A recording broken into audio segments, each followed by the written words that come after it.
Shalom saudara, hari ini kita akan kembali merenungkan firman Tuhan dari Roma 2 ayat 1 sampai 16 dengan judul Keadilan Allah. Saudara, pernahkah Anda mendengar peribahasa Indonesia yang berkata, karena nila setitik rusak susu sebelanga? Mungkin sebagian di antara Anda ada yang berkata, oh pernah. Tetapi mungkin ada yang berkata, belum pernah. Lalu apa artinya peribahasa Indonesia karena nila setitik rusak susu sebelanga? Itu berarti bahwa karena sebuah kesalahan yang kecil merusak atau menghancurkan banyak hal. Misalnya saja Anda hobi membuat kue. Salah satu bahan paling penting adalah telur, bukan? Nah, saat Anda mulai mempersiapkan adonan kue itu, menuangkan gula, menuangkan tepung, lalu telur, dari resep 8 butir telur, ada satu yang busuk, ada satu yang hitam, ada satu yang bau. Saya yakin seluruh adonan itu tidak bisa lagi dipakai dan harus dibuang. Nah, seperti itulah salah satu contoh dari karena nilai setitik rusak susu sebelanga. Lalu apa hubungannya dengan renungan kita hari ini dalam Roma 2 ayat 1 sampai 16? Saudara, pada bagian ini Rasul Paulus menjelaskan kepada kita tentang kedahsyatan dosa. Dosa itu menjerat, dosa itu mengikat. Dosa itu membelenggu kita sehingga kita terlena dengan pemikiran bahwa kepercayaan kita itu membuat kita bebas melakukan apapun juga dan menganggap diri kita paling benar.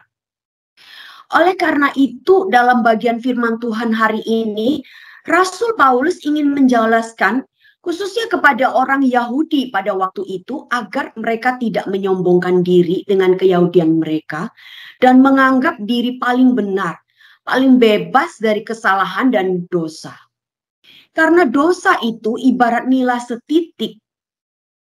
Siapa orangnya yang tidak akan luput dari dosa? Siapa orangnya yang tidak luput dari kesalahan?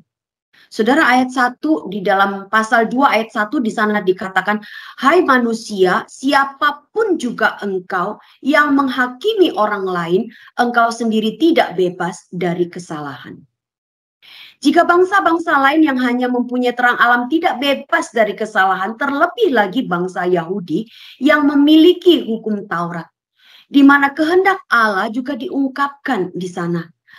Apabila mereka tidak melakukan kebenaran itu, maka mereka lebih lagi tidak bebas dari kesalahan, tidak luput dari hukuman Allah, karena Allah itu adil.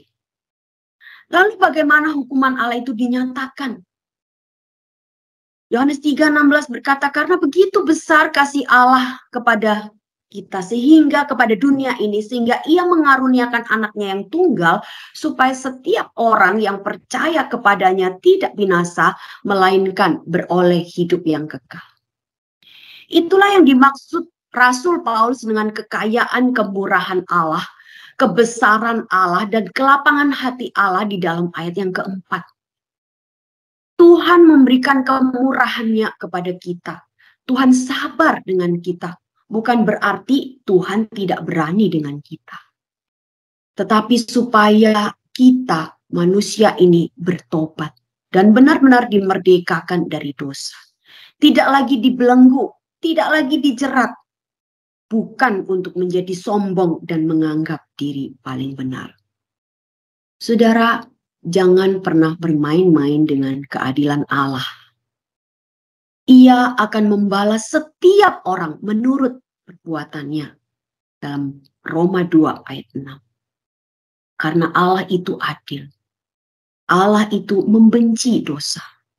Tetapi Allah yang adil itu juga mengasihi manusia yang berdosa. Supaya manusia hidup dalam pemulihan dan kebenarannya.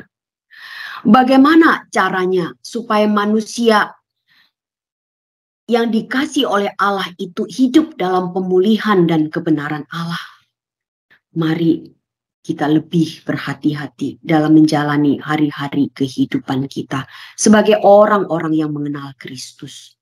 Sebagai orang-orang yang percaya kepada Kristus. Hidup dalam kebenaran Allah dan kekudusan. Tekun berbuat baik sebagai bagian dari ucapan syukur karena kasih Allah yang begitu besar dalam hidup kita. Menetapkan tujuan hidup yang benar dan sesuai dengan kehendak Allah.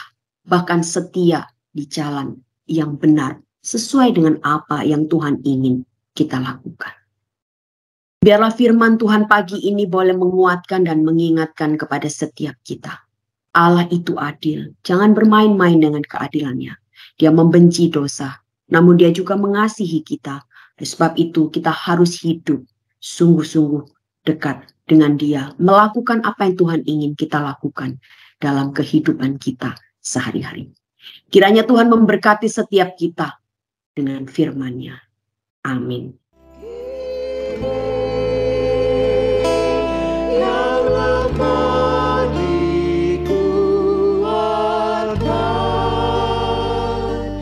Yang miskin